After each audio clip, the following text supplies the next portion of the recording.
Nah, ini masukkan nama Anda, misalnya namanya adalah Koko. Koko usianya 20 tahun misalnya. Nah, masukkan kewarganegaraan, misalnya kita masukin Malaysia. Nah, lihat. Koko, kamu tidak berhak memilih dalam pemilu. Oke, kita coba lagi ya. Misalnya namanya adalah Rai. Itu, nah, usianya misalnya 21. Nah, warga negaranya. Halo teman-teman, balik lagi di Nyoba Coding. Pada video kali ini kita mau bikin project yang cukup simpel teman-teman. Jadi kita mau bikin project tentang cek suara pemilu. Gitu. Jadi kita lagi fokus di bagian nested if ya atau nested condition. Dan di sini yang kita gunakan datanya itu juga nggak banyak. Kita cuma gunain data dari usia sama dari kewarganegaraan. Gitu. Nah, projectnya kayak gimana? Ini kita langsung buat aja ya.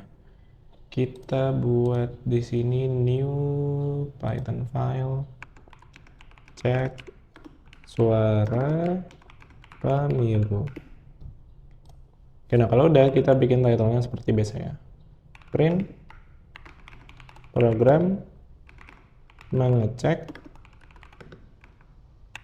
hak suara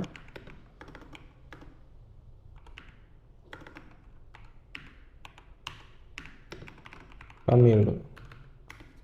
Oke, nah di sini kita bisa masukin pertama usianya dulu ya, usia. Nah, karena usia ini adalah sebuah angka, berarti kita akan menggunakan tipenya adalah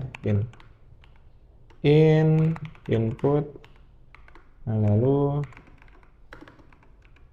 masukkan usia Anda. Ini kalau kita mau tambahin nama juga boleh ya.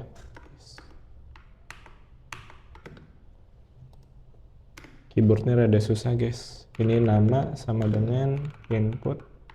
Ini ceritanya saya masukin nama juga. Nama, terus masukkan nama Anda. Oke, lalu terakhir adalah kewarganegaraan. Input.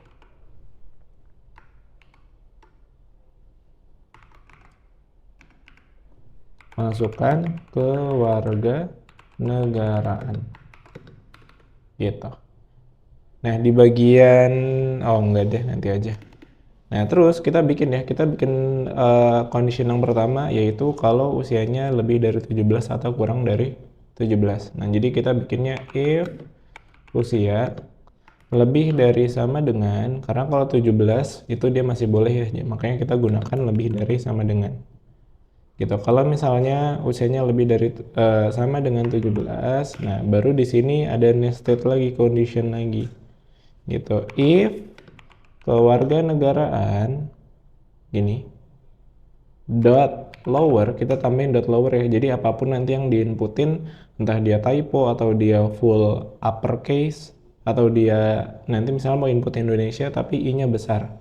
Nah, ini kita sama ratakan aja, jadi kita ambil inputannya lalu ditambah dot lower, jadi semuanya nanti yang diinputin sama user itu akan dikonvert ke lower gitu ya. Sama dengan, nah kita buat validasinya ini dengan menggunakan lower juga, Indonesia gini gitu. Nah, kalau misalnya udah, nah baru di sini print kayak gini.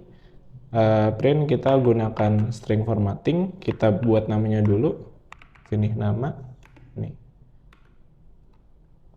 Kamu berhak memilih dalam pemilu. Gitu. Nah, selain itu, kalau misalnya dia bukan Indonesia, ya udah berarti kita langsung buat dengan else-nya aja. Gini, else print kita tambahin nama, kamu tidak berhak memilih dalam pemilu gitu. Nah, kita tambahin else lagi di sini.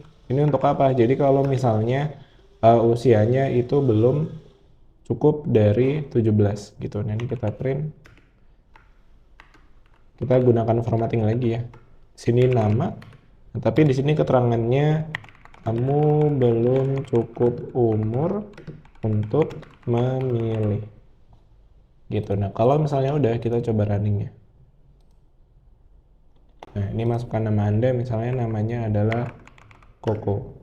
Koko usianya 20 tahun misalnya. Nah, masukkan kewarganegaraan, misalnya kita masukin Malaysia. Nah, lihat. Koko, kamu tidak berhak memilih dalam pemilu. Oke, kita coba lagi ya. Misalnya namanya adalah Rai. Itu, nah, usianya misalnya 21. Nah, warga negaranya Indonesia. Enter. Nah, Rai, kamu berhak memilih dalam pemilu. Nah, terakhir misalnya ada anak SMA, misalnya siapa ya? John, misalnya John usianya 16 gitu. Kurang nih dari 17 nih, kita lihat ya. Tapi kewarganegaranya Indonesia. Dia cuma bermasalah di bagian usia, maka nanti dia akan masuk ke bagian else. John, kamu belum cukup umur untuk memilih. Gitu, gampang banget teman-teman. Oke, sampai sini dulu teman-teman. Thank you yang udah nonton dan kita akan ketemu di video berikutnya ya. Bye-bye.